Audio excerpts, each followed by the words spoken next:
esta que está buena. Entonces estaría funcionando ¿cuánto? El 50%. Yo les acabo de decir que las células con que funcionen más del 30, estoy bien. Entonces, si a esto estamos generando 50, estamos mucho más del 30, ¿verdad? Entonces, ¿manifiesto síntomas? No. ¿Cómo sería la forma de manifestar síntomas? Que esto también estuviera dañado, ¿verdad? Para que tuviera menos del 30% de funcionalidad. ¿Me entienden por qué es enfermedad autosómica recesiva?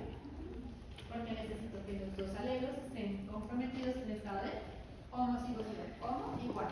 Los dos alelos. ¿Recuerdan que mi brazo derecho es un alelo de la mamá y el del papá?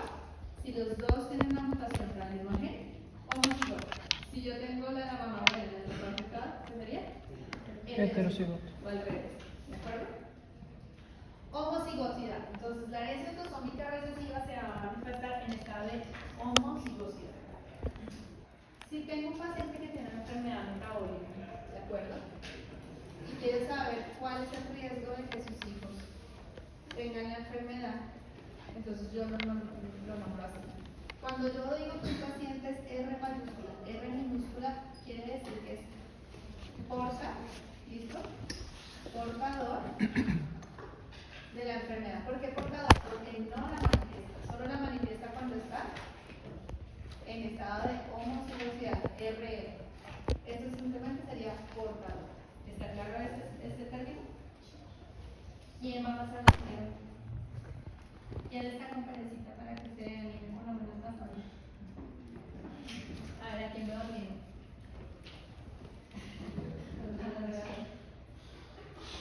Vamos a tratar de decir, doctora. Vamos, a ver si la hacemos un poquito más dinámica. Hazme la tabla de poner y me dice los porcentajes de riesgo para esa pareja que quiere tener hijos. Ambos son portadores. Acá te la puse ya yo. Ambos son portadores. ¿Cómo sería el riesgo de que esta pareja tenga un hijo enfermo, un hijo sano y un hijo portador? No, 50%. 50% portador, 25% enfermo, 5%.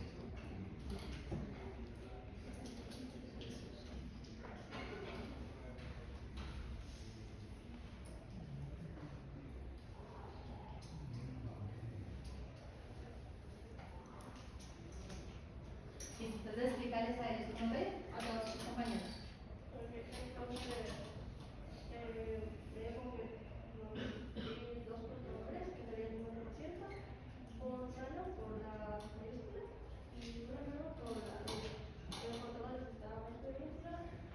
¿Y cuál es el porcentaje de hijos sanos? Pues sin la enfermedad. 25.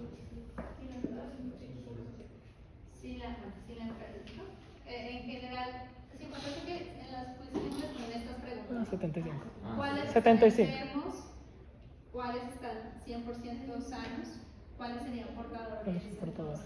Sin la enfermedad. Pero si yo digo portadores, si yo me digo la palabra portador, ¿cuántos son portadores acá? 75. 50%. Digo, ¿cuántos están sanos? 75. ¿Se entiende? Listo. Muy bien.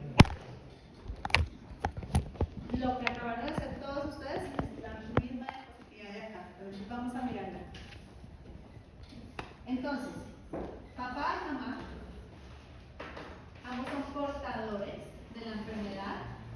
Entonces, riesgo de que sean normales o totalmente sanos o no afectados es RR mayúscula 25%, o sea, 1 de 4, ¿verdad? 2 de 4 que sean portadores y 25% que estén afectados o cigotos enfermos. ¿De acuerdo? Acá no. Listo, vamos a pasar. Entonces, la herencia autosómica recesiva usualmente no aparece en todas las generaciones. ¿Por qué? Porque los portadores no manifiestan síntomas, ¿verdad? Entonces es difícil saber si uno tiene o no, a no ser de que se hagan estudios moleculares. Usualmente padres sanos, pero portadores. Hijos e hijas afectados. ¿Por qué hijos e hijas? Porque como está en un autosoma, en un cromosoma sexual, pues no tiene distinción de sexo. ¿De acuerdo? Listo. Ya sí. RR, homocigoto para el alelo menor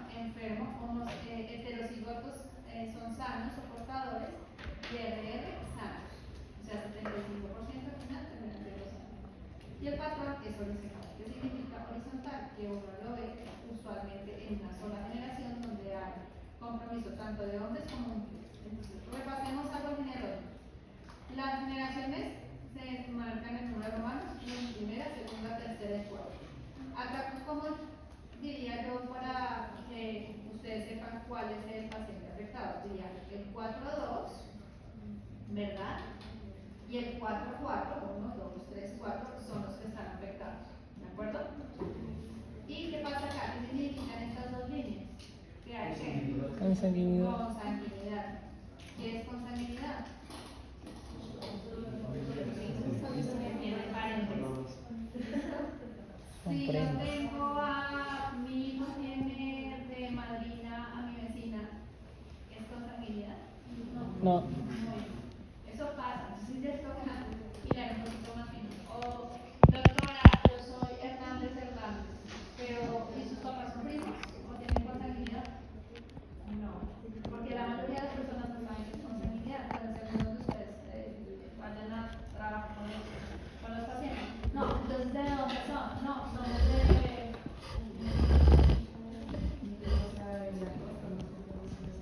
Somos de un pueblo de Manabí. Y todos son Hernández Hernández, pero seguro, le aseguro que en las tres casas más entonces ahí uno tiene que preguntar un poquito más, ¿de acuerdo? Listo. Entonces, esto es lo mismo. Entonces es como para que ya vayan fijando los conocimientos. Entonces, bien, padres no afectados, siempre portadores. Ahora, sí, siempre tienen que ser portadores. Si no tiene un hijo con una enfermedad recesiva, lo más seguro es que los dos papás sean portadores, aunque hay un mecanismo, o de un paciente. Les voy a poner los casos tradicionales, pero no quiero que piensen que esto es 100%. Un paciente que llegó a mi consulta con su papá y su mamá, porque tenía una hemocromatosis juvenil, que es una hemocromatosis rara. Es una enfermedad recesiva, así que yo supongo que por mamá y por todo. Cuando llegaron a la consulta, el papá ya llegó diciendo que la culpa era la mamá, ¿verdad? Entonces yo les digo, no, es una enfermedad recesiva, no es culpa de la mamá, pero es culpa de los dos. Yo hago los estudios y la mamá sale sin la mutación. ¿Qué creen que pasa ahí? Eso no se los dije a los que salón, es que saben que son casos de la vida real y me encanta contarlos.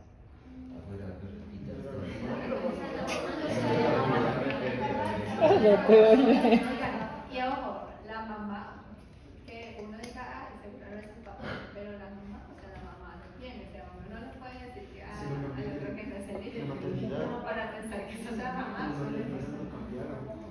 Abortado.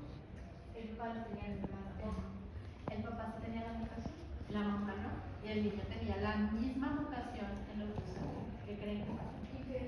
No, porque la mamá no tenía la mutación, ¿cómo va a ser que? Que le cambiaron al niño y lo cambiaron de una era del hijo. No la pensaba, pero... O sea, tanto padre y madre tenían el gen recesivo y se expresó en el hijo. El hijo tenía la enfermedad, yo le hice un panel porque es una hemocromatosis juvenil rara, no está en una sangre, pero tenía todo bien, pues sacamos el sale positivo. Pero a mí me encantó porque la primera consulta del papá llegó echándole la culpa a la pobre señora, ella estaba así. Y les digo, no es culpa de los dos, les hacemos los estudios los papás y la señora sale negativa. Tal vez puede ser eso que se llama pérdida de heterocigosidad, que en el caso de que se genera, era un gen dañado y, o sea, en este caso cuando se está, o sea, el embrión se daña el otro gen. Pero no es por pérdida de heterocigosidad, pero es por un mecanismo que se llama disfonía uniparental. A veces se pasa solo la información de un padre.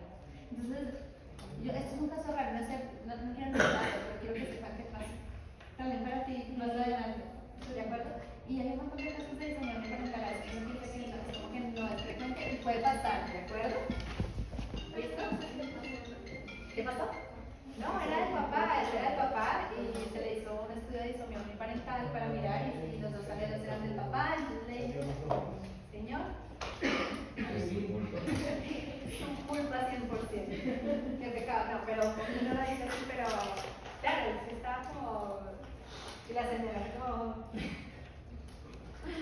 dime. Y ambos, o sea, tanto padre y madre estaban sanos, ¿no? Claro, porque cuando tú eres portador estás sano. Lo que les decía, usualmente las enfermedades recesivas, usualmente, hay excepciones, ojo, como todo en la vida hay excepciones. Pero la mayoría son enfermedades metabólicas, entonces como regulan mecanismos de vías metabólicas, si funcionan más del 30% estás funcionando. Entonces no tienes la enfermedad, simplemente la cortas, pero no la manifiestas. ¿De acuerdo? Ahora, si yo hago un estudio acá de enfermedades recesivas, ¿cuánto creen que puede hacer porcentaje? ¿Quién da más? ¿Quién da menos? Yo digo 80. Tú dices 80%. ¿Tú eres de qué? Si yo te les hago test a todos para enfermedades recesivas. Porque levante la mano acá, ¿quién cree que no tiene ninguna enfermedad recesiva? Yo desde. ¿Todos tienen una mutación? Que son portadores. Ustedes no saben si son portadores. ¿Quién sabe que es portador de una enfermedad recesiva? No sé si los ojos verdes cuentan.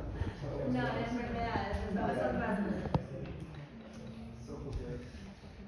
Yo no tengo ni una enfermedad recesiva, ¿no? Mira, pero no recesiva. Hay estudios, pero yo les digo, yo trabajo con test de portadores. De los 10 pacientes que yo veo a la semana en portador de donantes de óvulos, 2 me salen sin ninguna mutación por una enfermedad recesiva. Exacto, ¿verdad?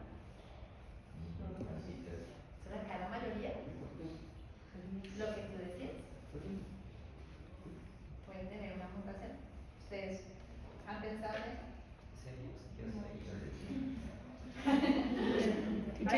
¿Qué mutación tienes, Dani? Digo, ustedes tienen hijos. Listo. Entonces, a lo que voy es que, acuérdense, en estado de heterocigosidad son portadores, homocigosidad, enfermos. ¿De acuerdo? Dime.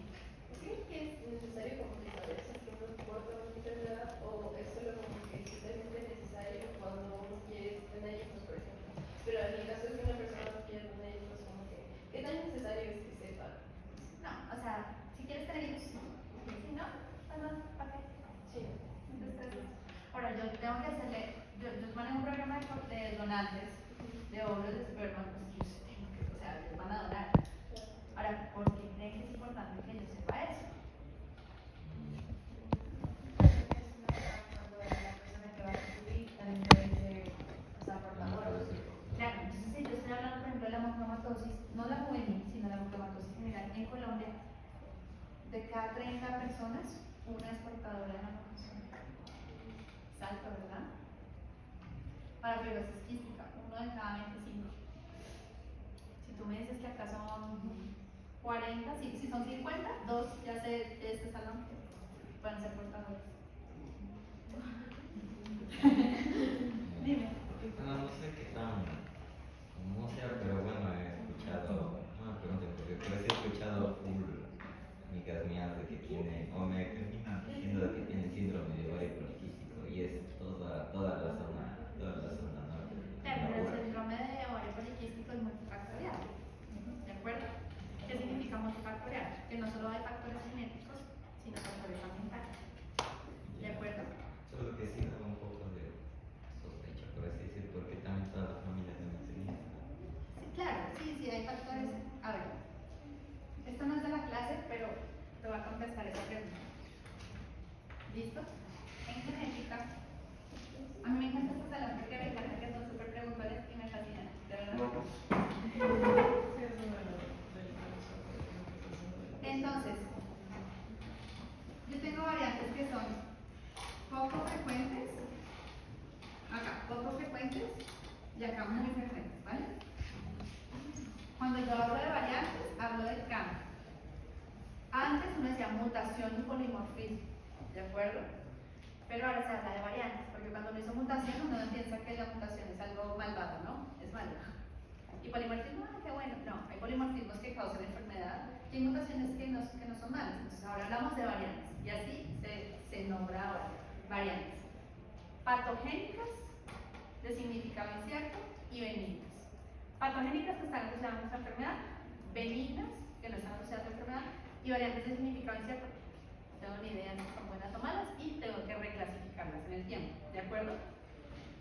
Si yo tengo un grupo de genes que son poco frecuentes en la población y están sobre este lado, y por ejemplo voy a hablar de lo que más sé, BRCA1, BRCA2, PP53, bueno, todos estos genes son genes que están asociados a, por ejemplo, síndromes de cáncer heredofamiliar.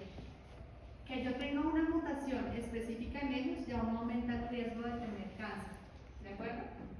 ¿Cuánto? Más de un 40%. Entonces, si yo tengo una mutación en esos genes, que son poco frecuentes en la población, mi riesgo de tener esa enfermedad es alto, ¿de acuerdo? Pero resulta que acá hay unos genes que son muy frecuentes en la población, pero que no son muy frecuentes en la población, pero que sumados a veces me pueden aumentar el riesgo. Y eso se llama riesgo poligénico. Riesgo poligénico. El ovario poliquístico no es una enfermedad que se dé porque tengas una mutación puntual. ¿De acuerdo? Como un ser mayor. Se da porque a veces uno tiene un riesgo de que todos esos genecitos que estén ahí, como todos tenemos nuestro código genético, compartimos el 99%, pero el uno es diferente, ¿verdad? Pero puede que ese uno sea de color verde, amarillo, rojo, es como un bingo, ¿verdad? Todos tenemos los mismos números, pero hay unos que, por la secuencia que hay, se ganan el bingo y hay otros que no. Sería como el bingo que uno se está ganando por tener esa secuencia así. Y eso te genera un riesgo mayor de tener una enfermedad. Eso pasa con el ovario poliquístico. ¿De acuerdo? Entonces no es un gen específico, sino son varios. Entonces sí puede tener un componente genético, pero además estos genes también están influenciados por factores ambientales. Usualmente tú miras las personas que tienen ovario poliquístico, pues también tienen a veces síndromes metabólicos asociados, problemas de diabetes o problemas de otras cosas. ¿De acuerdo? Entonces a eso vamos. ¿Te queda claro? Es para que no empiecen a mezclar conceptos. ¿Listo?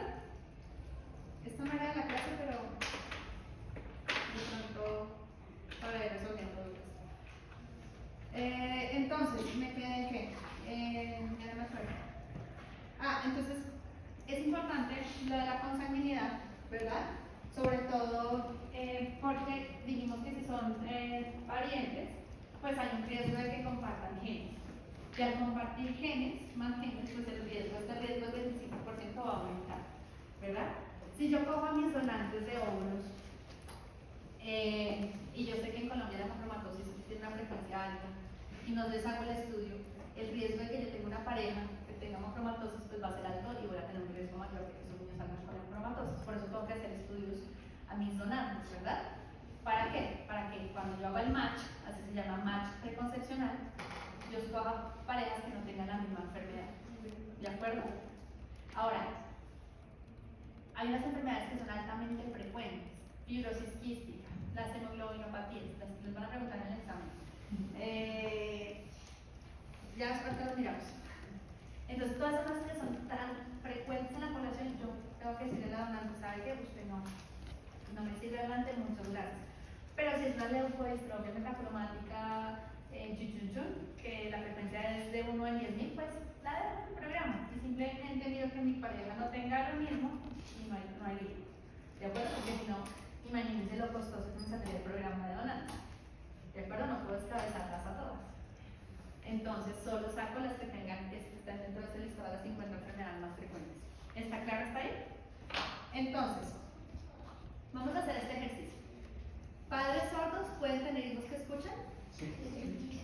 ¿Por qué? Porque el gen está afectado, o sea, son dos diferentes genes.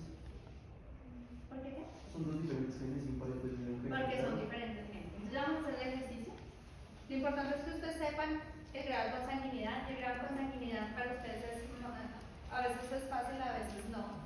En general uno le da vueltas, eso lo manejan mucho mejor los abogados por temas legales. Pero usualmente, si yo te digo pariente, o es que tiene un primer grado de consanguinidad, no es que somos primos porque somos familiares de primer grado, porque mi abuelo es primo de mi tía. No es primer grado, porque tu abuelo no es primer grado. ¿De acuerdo? ¿Quiénes son los del primer grado? Realmente en el árbol genealógico los que me tocan. ¿Quiénes son los que me tocan en el árbol genealógico? Mis papás, porque de ahí salgo. mis hermanos y mis hijos. ¿De acuerdo? Primer grado. Segundo grado ya sería Abuelos. los abuelos. Tercer grado, los Tíos. tíos. ¿Sí ven? Uno piensa que los tíos son súper cercanos. Sin embargo, uno está compartiendo porcentajes. Entonces, gemelos idénticos, obviamente, si yo tengo la misma información genética de que mi gemelo, pues compartimos el 100% de información. Es lógico. Hijos y padres, 50%, hermanos, 5-90%. Abuelos, ya son en segundo grado, ¿y qué son bien? 25%. Tercer grado, tíos, ya sí, ¿listo? Entonces, si se dan cuenta, si uno se casa, por ejemplo, en los árboles genealógicos que yo hago, pasa mucho que está como el tío y la sobrina. Entonces, ahí uno ve que están compartiendo cuánto. 25%. Muy bien. Listo. Entonces vamos con el ejemplo. Tengo un padre sordo con una mutación en el gen STRC y tiene otro gen que está asociado a sordera que es el GJB2 normal. ¿De acuerdo? ¿Se entiende eso? Entonces, resulta que para que uno tenga sordera hay muchos genes que pueden estar asociados. ¿De acuerdo? No siempre tiene que ser el mismo gen el que es sordera. Hay varios genes que me pueden dar sordera, como hay varios genes que me pueden dar cáncer, ¿verdad?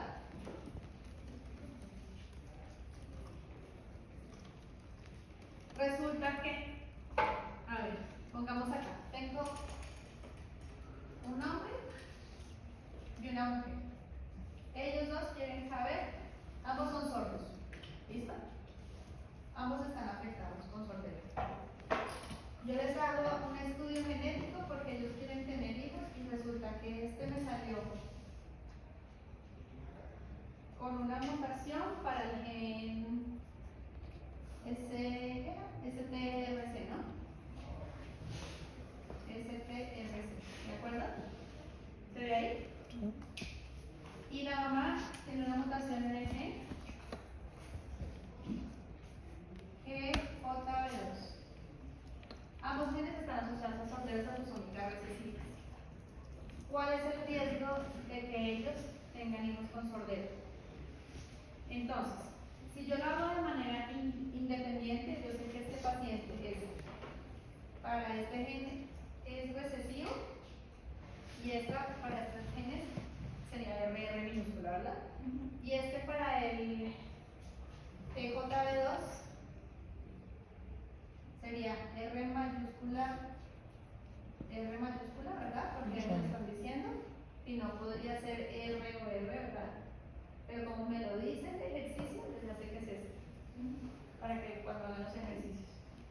Y acá el STRC, ¿cómo sería? RR porque me lo está diciendo el ejercicio, pero también podría ser RR, pero trabajamos con este porque este es el que me lo dice.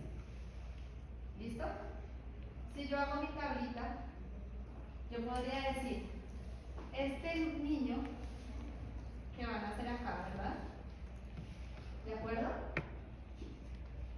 Para STRC, ¿cuáles serían las posibilidades?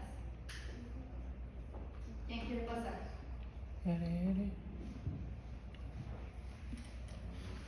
¿Quién quiere pasar? Aquí, yo.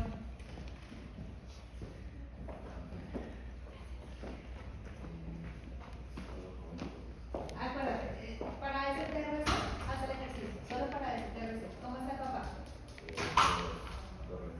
Dos recesitas. Mira, ahí están. Si tú quieres.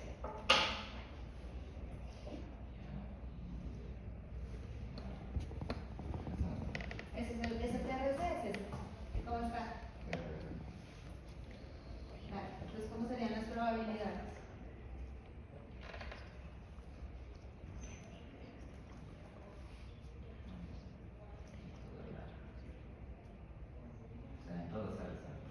Entonces, si yo estoy mirando solo el gen STRC, ¿cómo salen todos sus hijos?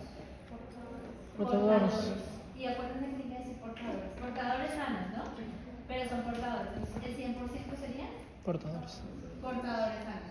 Si yo hago el ejercicio con el otro gen STRC, igual, 100% portadores Portadores. sanos.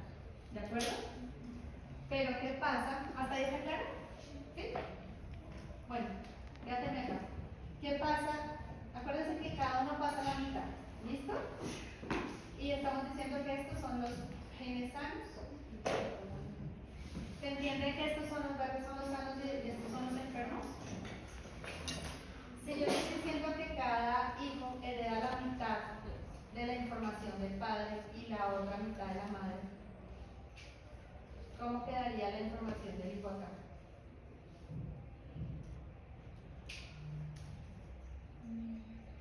Este pasó a este, ¿verdad? Y este pasa a este, ¿verdad? ¿Saben qué? Voy a poner acá. El morado era el que estaba con la enfermedad, ¿listo?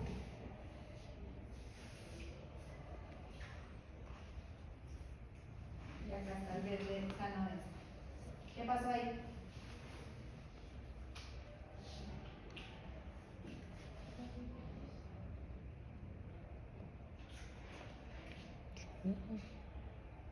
A ver, el JGB2 queda en este, ¿verdad? Y ese STR de esta señora está sano, ¿verdad? Esto queda en el mismo gen o en regiones muy cercanas del mismo cromosoma, del mismo amigo. Por lo tanto, cuando se está segregando, se pasa la mitad de información. ¿Se acuerdan que quedan pequeñitos y la mitad de información? Si esta es la información que yo tengo, si esta es la información que yo tengo del papá, ¿verdad? El papá es así, que tiene sordera. Y esta es la información que yo tengo de la mamá, y ella también tiene sordera, porque este gen está asociado a sordera y este gen está asociado a sordera. Si yo paso la mitad de información del papá, ¿verdad? Y paso la otra mitad de la mamá, ¿qué pasa con este paciente? Tiene una mutación, la sordera, en el gen STRC y tiene una mutación de sordera en el gen GJB2. ¿Listo? ¿Y estos son qué? Genes diferentes, pero están en qué? En cadenas diferentes, ya no están asociados a sordera. Esto puede pasar y puede que el niño me nazca con sordera. ¿Por qué? Porque tengo una mutación para sordera en un alelo y la otra mutación de sordera en otro alelo. Eso se llama heterocigoto compuesto. ¿Por qué heterocigoto compuesto? Es que digo homocigoto compuesto. Perdón, porque los dos alelos están afectados. ¿Pero por qué compuesto? ¿Qué ven de diferencia acá? Los genes. A ver, este papá tiene este gen, es homocigoto para mutación en el gen STRC que está asociado a sordera. ¿Hasta ahí se entiende? Esta mamá tiene una sordera porque tiene una mutación en el gen GJD2 asociada a sordera. ¿Listo? Este gen causa sordera, este causa sordera. Ahora, si yo los segrego de manera independiente, ustedes dicen no, son portadores, el niño es portador ya. Pero acuérdense que la mamá pasa la mitad de la información y el papá pasa la mitad de la información. ¿Cómo quedó este niño? Con una mutación para sordera y otra mutación para sordera. Una de papá y otra de mamá. A veces esto puede pasar y eso se llama homocigosidad porque tienen los dos alelos afectados, pero compuesto porque es otro gen diferente, no es el mismo gen. ¿Se entiende? ¿Sí? Eso no es tan fácil de entender. Con ustedes lo tengo la próxima semana, pero la siguiente les prometo que les traigo una gráfica de que son homocigotos compuestos y heterocigotos compuestos, porque hay varias enfermedades que se dan por ese tipo de alteración, ¿de acuerdo? Entonces ustedes me dicen, ay doctora, no estoy bien. Y yo, o si no, dejamos 2 minutos rápido y yo busco esa presentación porque hay varias en neurología de presentaciones de esto que es como, pero porque las mutaciones diferentes me dan el fenotipo si son todos diferentes. Entonces no, es el mismo gen, están cerquita, sí. Entonces, en este caso, tanto la homocigosidad compuesta puede generar enfermedad como no puede. O sea, Según el tipo de, o sea, si son genes para sordera, por ejemplo acá, sí, pero toca mirar cada caso. Pero si hay varias patologías ahora, por ejemplo, para fibrosis quística, que es la otra cosa. Yo puedo tener, ustedes saben que un gen es muy grande, ¿no? O sea, hay genes grandes y hay genes chiquitos. Entonces uno dice, es que la mutación más frecuente para fibrosis quística es la delta 508, pero resulta que no es la, y este es el gen SFTR, ¿de acuerdo? Pero resulta que hay muchas mutaciones, o sea, esta no es la única. Y si tú tienes esta delta en ese mismo gen, pero de otro, no la delta 508, sino la delta 507. Entonces, pues no es la misma, no. Pero es una mutación para la fibrosis quística y están los valores. ¿Se entiende? No necesariamente tiene que ser la mutación exacta, la misma, en el mismo gen. ¿Sí? Pero eso sería pues, por cada caso. ¿Hasta ahí vamos bien? Listo. Entonces, resumen. No en todas las generaciones, ya miramos, prenatal 25% ser afectado, hermano sano, 2/3 de ser portador, varones y mujeres se afectan igual, existe transmisión de padre hijo varón, los rasgos pueden implicar mutaciones en genes y codificar enzimas y se asocian con enfermedades graves y acortamiento de esperanza de vida, consideraciones con sanguinidad, heterogeneidad de locos y con heterocigotos compuestos. Listo, este es un video que no se los voy a poner. Esto lo pueden ver cuando la doctora suba la clase. Es un video sobre cómo la consanguinidad en estas familias españolas o de la parte europea se casaban entre ellos, ¿de acuerdo? ¿Para qué? Para mantener el trono y para mantener como la raza más pura. Pero al final lo que hacían era dañarla por todas esas enfermedades consanguíneas, ¿de acuerdo? Listo. Entonces, este es un ejemplo hipotético. Esto es para los que se vieron Game of Thrones. Están las dos casas, dos de las casas más importantes, la Stark y la Targaryen. Y acá está como Lyanna Stark y Rhaenyra se casan y tienen un hijo que tiene, bueno, no se casan realmente, pero tienen un hijo que se llama Jon Snow, ¿de acuerdo? Y Daenerys, que es su tía, al final de la serie, pues en teoría quedan con Jon Snow, ¿de acuerdo? Bueno, él lo mató, pero al final los dos iban a estar juntos. Entonces la pregunta de acá es que, en teoría, asumiendo que Daenerys, que es esta, la tía, ¿de acuerdo? Y Jon Snow sean portadores del gen del albinismo, entonces vamos a responder esas preguntas. Quiero que las pongan en un papelito, en una hoja y ya las respondemos entre todos. Piénsenlas un minuto y las anotan en el celular, en la hoja, lo que quieran.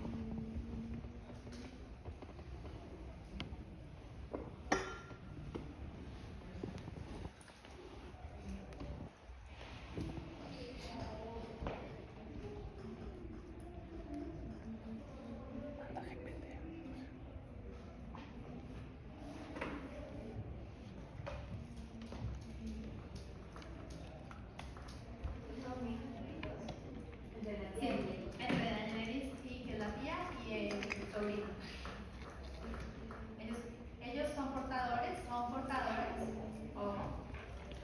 para albinismo. ¿Por qué aumentaría el riesgo de que ellos tengan de que sus hijos tengan albinismo?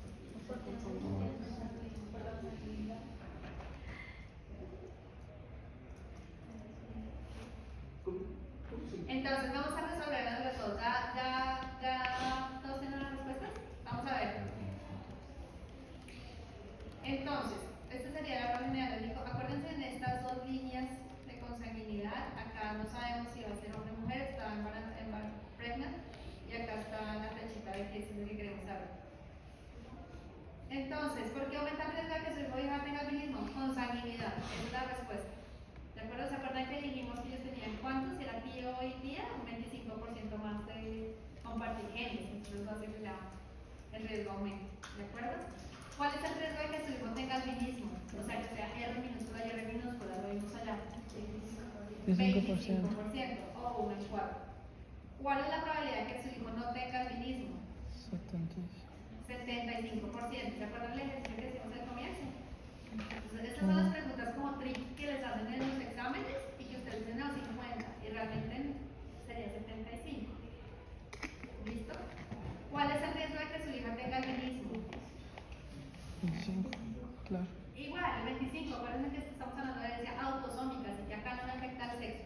Esa es otra pregunta que les hacen así como de cascarita, ¿de acuerdo? ¿Cuál es la probabilidad de que su hija no tenga albinismo? Igual, 75%, ¿de acuerdo?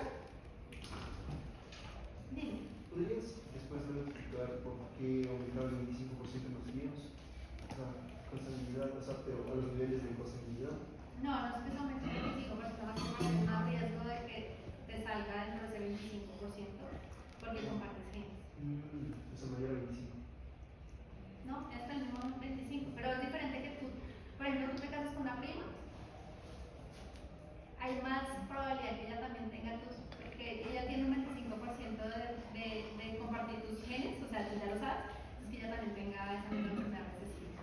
A que te cases con una persona japonesa, ahí sí no te va a compartir nada. Eso es lo que uno les dice, eso es haciendo la consulta gratis, es no se casen con personas familiares o que sean de su misma región, traten de salir más allá, tanto para los hombres como para las mujeres, ¿de acuerdo? Y lo mismo. Porque el riesgo de compartir genes es disminuye. Escucha, Lena, me escucha. ¿Cuál sería la probabilidad de que, digamos, Luego sale otro Lena. segundo, tercera? Entonces, no es que, o sea, todos en general, si yo les hago el estudio, les decía, el 80% de ustedes van a ser portadores de una enfermedad recesiva. Es más factible que tú compartas en un 25% si te casas con tu tío los genes, o sea, que tenga, o sea, si tú te casas con un tío, comparte el 25% de los genes, entonces hay más chance de que él también tenga tu misma, sea portador de la misma enfermedad, no porque te aumente y tú lo sumes más. No, pero habría menos probabilidad si me llevo a casar con alguien más de mi género. Entre más lejano menos más baja riesgo, mira acá. Entonces, si tú te casas con un primo segundo, es 1,56, ¿de acuerdo? Entre más cercanos sean tu línea de consanguinidad, más genes compartes. Entonces, si tú compartes más genes, la probabilidad que tu familiar tenga la misma, o sea, portador de la misma enfermedad recesiva es más alta. Pero no es que tú le sumes a ese 50 al 25, al 25-25. No quiero que se confundan en eso, sino es porque hay más riesgo, o sea, el 25% de riesgo que tu prima tenga el mismo genes. Ahora, si es una prima segunda, es 3,3. Pero eso se le suma. No, no se suma. A ver, tú tienes una pareja, ¿de acuerdo? Quieren tener hijos. Yo no te he hecho estudios preconcepcionales antes, ¿de acuerdo? Pero yo sé que más o menos el 80% de la población son portadores de algún tipo de enfermedad. ¿Cuál? No lo sé, ¿de acuerdo? Pero la enfermedad es.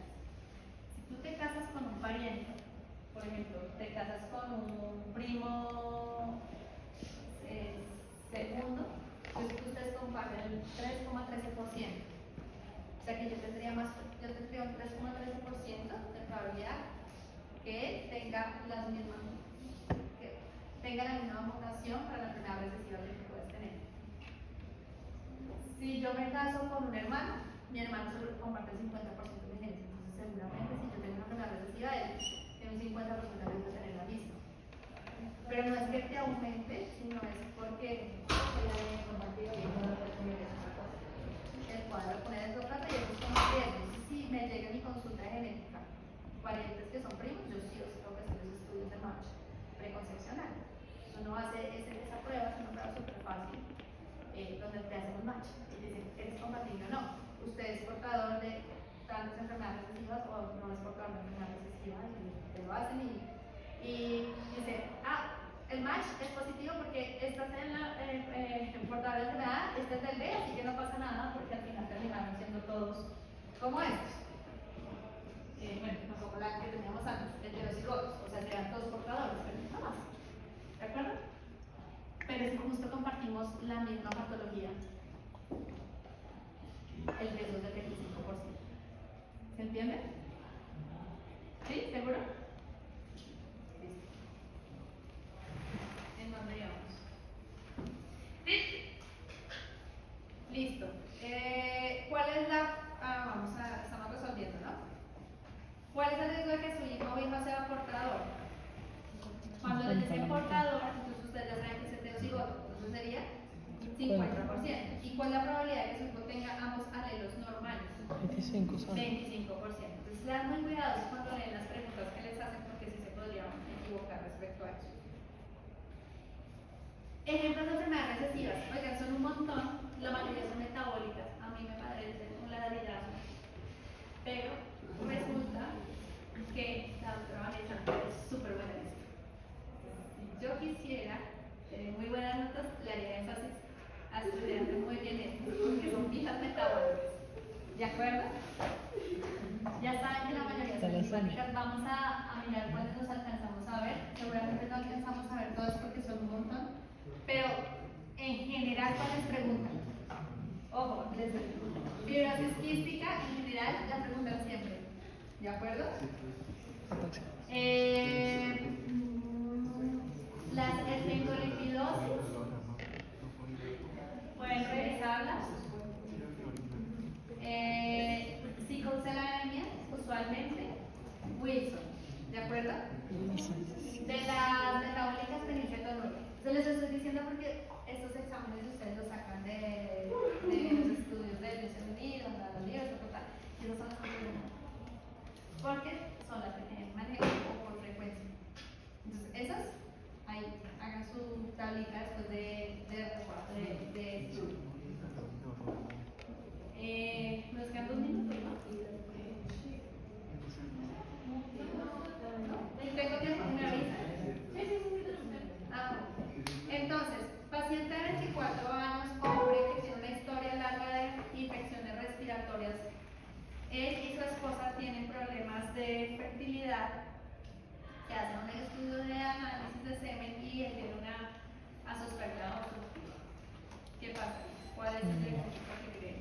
Fibrosis quística. Entonces, los resultados de se hace un estudio de esputo en un niño que tiene fibrosis quística, ¿cuál creen que es el más frecuente? Pseudomonas. ¿Qué patología de acá tiene deficiencia de vitamina A, D, K? Igual, fibrosis quística. Vamos a pasarla. A ver, la fibrosis quística se da por mutaciones en un gen que se llama el gen del STTR, es un gen que codifica para los canales de cloro. Si yo tengo mal la regulación entre canales de cloro, sodio y potasio, pues te voy a producir que no se manejen bien como las secreciones, ¿de acuerdo? Si no se manejan bien las secreciones, pues yo voy a tener complicaciones a nivel pulmonar y gastrointestinal principalmente, ¿de acuerdo? Entonces, el tip de esta enfermedad es que todo niño que ustedes vean con infecciones respiratorias a repetición, ¿de acuerdo? Con unos electrolitos en sudor o ionoforesis, que es la otra forma de decirlo, mayor de 60 en los tomas, uno sospecha que pueda ser fibrosis quística. Ahora, en muchos países el tamiz neonatal es obligatorio. Desafortunadamente en Latinoamérica estamos todavía muy poquitos en el sistema. Chile es el que va más evolucionado. Sin embargo, nosotros todavía no tenemos un cambio de fibrosis quística como que abarque toda la población, ¿verdad? Pero las pacientes que ya tienen como esa opción, que nosotros en países del primer mundo, en otros lados, muchos ya llegan con un cambio de fibrosis quística alterados. Ahí ya tendríamos que empezar a hacer confirmatorio, que es el estudio genético. ¿De acuerdo? La mutación más frecuente que les decía es esta, la delta 508, que fue la que les puse acá. Sin embargo, hay muchísimas mutaciones, hay unas más frecuentes por regiones, por países, y esto ya tiene tratamiento farmacológico, no para todas las mutaciones. Para fibrosis quística sí es recomendable hacer el estudio molecular porque ya te da genética, ¿de acuerdo? Hay 2 variantes grandes de fibrosis quística, la mayoría de los cuadros son pulmonares, pero también hay cuadros que son principalmente gástricos. También pacientes chiquitos con alteraciones gastrointestinales, flaquitos, delgados, que no ganan peso, uno también sospecharía fibrosis quística. ¿De acuerdo? Listo. Bueno, en adultos hay esterilidad, sobre todo en los hombres, por la ausencia de barrera. Esto son las mutaciones más frecuentes en Ecuador. Si se dan cuenta, la delta 508 más o menos es el 44%, pero hay otras como la histidina 609 arginina, que es el 32%, y así sucesivamente. Entonces, para que vean que cada país pues, tiene sus fuentes también de mutaciones propias y más frecuentes. Y como pues en unos años pues, van apareciendo cada vez más variantes. Listo. Paciente de 8 años, hombre, que es llevado al pediatra por su mamá, que está preocupada porque tiene cambios comportamentales, y ella empezó a notar que tenía alteraciones en el lenguaje, que se estaba cayendo más de lo normal. El pediatra microescoliosis y basado en sus exámenes de pediatría sospecha una enfermedad de expansiones. ¿Cuál de estas trinucleótidos usted creía que puede ser? A mí estas me parecen súper complicadas. Yo lo único que les estoy diciendo es que si ustedes ven un paciente que sea niño, ojo, niño, con alteraciones en los movimientos, con marcha táxica, piensen en la más frecuente de los niños de ataxia, que es la ataxia de Friedreich. La ataxia de Friedreich se da por esta expansión de CAA. ¿De acuerdo? ¿Se acuerdan cuál era esta? Cagado, Huntington. Huntington. Y Huntington es dominante, ¿de acuerdo? Entonces ahí ustedes van haciendo las CTG para distrofias miotónicas. Entonces hagan las mnemotecas. Me parece perfecta porque así se van aprendiendo. Dime. No, solo que yo recuerdo el nombre de la enfermedad. Ataxia de Friedreich. El gen es el gen de la frataxina, ¿de acuerdo? También es un problema de nucleótidos, está en cromosoma 9. Y los pacientes que yo tengo con ataxia de Friedreich son usualmente niños que llegan más o menos hacia los 11, 12 años a mi consulta, que tenían un desarrollo absolutamente normal, pero de repente empiezan como a caminar en punta, a tener una marcha inestable, a caerse mucho, a veces a tener problemas como para el habla, a tener debilidad. Entonces, obviamente, un niño que va súper bien y que de repente empiece con eso, pues es una preocupación grande para los papás. Esto del caos y esto como de la hipertrofia y como la marcha táctica es súper clave, pero sobre todo cuando ustedes vean que les hablan de ataxia en niños, ustedes piensen en Friedreich, ¿de acuerdo? Listo. Paciente de 24 años que presenta problemas de fertilidad. Bueno, paciente que está en clínica de fertilidad tiene infecciones recurrentes, bronquioctasias, citos inversos. ¿Saben qué es citos inversos? Sí. Ajá. Perfecto. Pero también es estéril. ¿Qué creen que tengo? Que sea un marido. Estructuras normales de los ciclos. Ajá. Entonces las cilias, cada vez que ustedes vean pacientes con citus, pues eso es como la palabra, citus inversos, pero no es un trauma genético, pues, un problema de la cilia, ¿de acuerdo? Entonces, los genes que están implicados son las mutaciones de la adeneína I1 y la adeneína H5. Los cilios son fundamentales en el desarrollo embrionario porque son los que van a establecer la direccionalidad. Si yo no tengo los cilios bien, desde el embrión ya estoy formándome mal. ¿De acuerdo? Entonces, no, esto tiene bronquioctasias y respiratorias, infecciones respiratorias recurrentes. ¿Cómo hago para diferenciar? Esto es una fibrosis quística.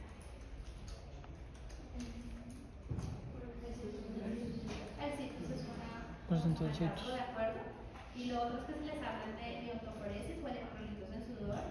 A les estoy dando como los tips que se me acuerdan de clínica, piensen en fibrosis, ¿de acuerdo? Bronquioctasias es más de signo. Paciente de 10 años que presenta, que va a la oficina del pediatra por primera vez y su mamá está preocupada porque, bueno, se quema mucho. O sea, esto es muy fácil porque realmente la clínica, pues si les ponen un paciente así súper rubio, de escleras súper claras, que tiene nistagmus y problemas auditivos, ya ustedes ya saben. O sea, el albinismo realmente tiene un fenotipo tan claro que yo estoy segura que todos deben haber visto en alguna de las estudios alguien con albinismo, ¿verdad? Entonces acá está. El gen es el OJA1 y el 7. Hay un error en la síntesis de toda esta parte de la melanina, ¿de acuerdo? Ojos azules, usualmente el nervio óptico es más rojito, tiene que dar solar, nistagmus, estrabismo, algunos tienen problemas también auditivos. ¿Cuál de estos está asociado a dolor agudo torácico en los niños? A ver, ¿saben qué es el síndrome de George? Sí, claro. Sí. Es la división del 22 o 11, ¿de acuerdo? Y usualmente da características faciales, ese no está No, asociado a ese dolor, a George. no ser que haya algo más, ¿de acuerdo? Psicosenemia, ¿qué es? Ajá, la costocondritis y hemocromatosis. La hemocromatosis y da dolor, pero usualmente es más abdominal.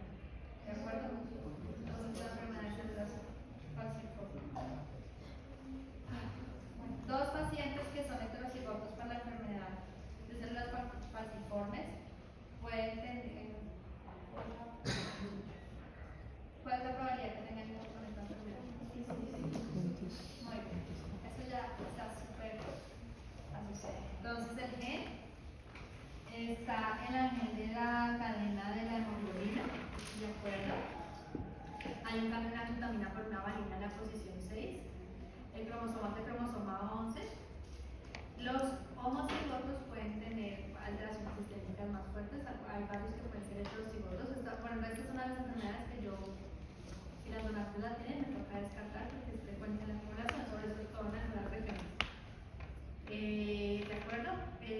Los heterocigotos, usualmente son asintomáticos, pueden tener alguna resistencia a la malaria, dolor, hematuria.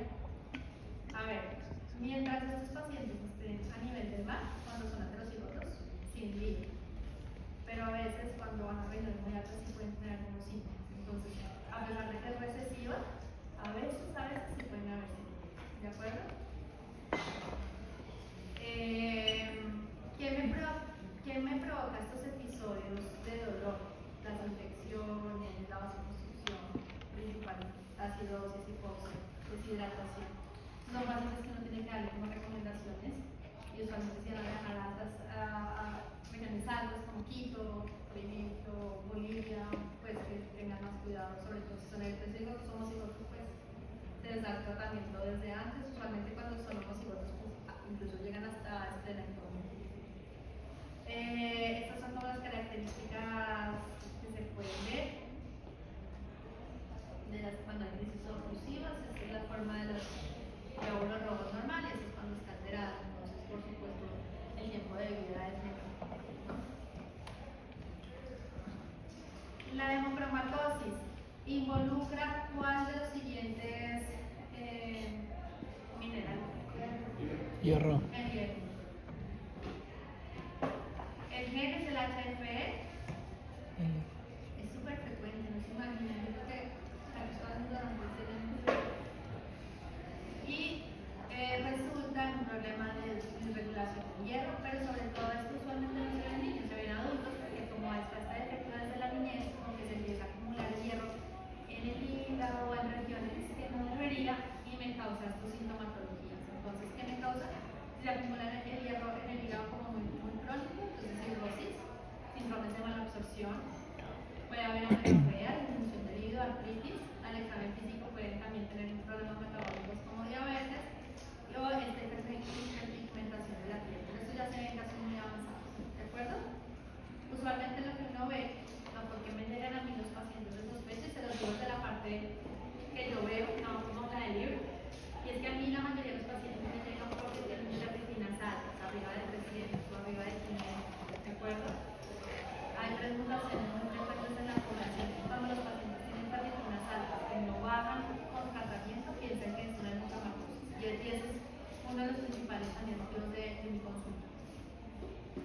Pues para que sepan ustedes porque los matan en general. ¿Cuáles de las cadenas de la globina combinan?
si uno le tiene pasión. En cetonuria se las van a preguntar. La preguntan siempre, siempre, siempre en todos los libros. ¿Listo? Y hay un montón de medicamentos, ya está dentro del programa de Campesano de los 12, mi cetonuria está súper chévere que ustedes lo tengan en Ecuador. Y esta es como la distribución, hay un montón de artículos. Realmente es algo que estoy segura que les van a preguntar. ¿Ven tanto que les van a preguntar que es la que más tiene diapositivas? Entonces, igual esta clase, esta parte de la descripción de las metabólicas, véanla de nuevo con ella. ¿Nos quedan que 5 minutos? Sí. Entonces les pongo las fotos de, miren, es que todo es TKI, o sea, nada, ustedes hagan un tratado de TKI, dependencia de cetonuria, porque sí o sí se lo van a preguntar. Taisash siempre preguntan esta, la exosaminidasa, eso es como el... Y esto de la mácula cherry spot es súper clásica de esto también es una pregunta de uso médico. Y esto se da para todas estas son enfermedades de depósito. Taisash es una enfermedad de depósito de ganglioso, ¿de acuerdo? Pero si ustedes ponen exosaminidasa cherry spot, ya saben que es Taisash.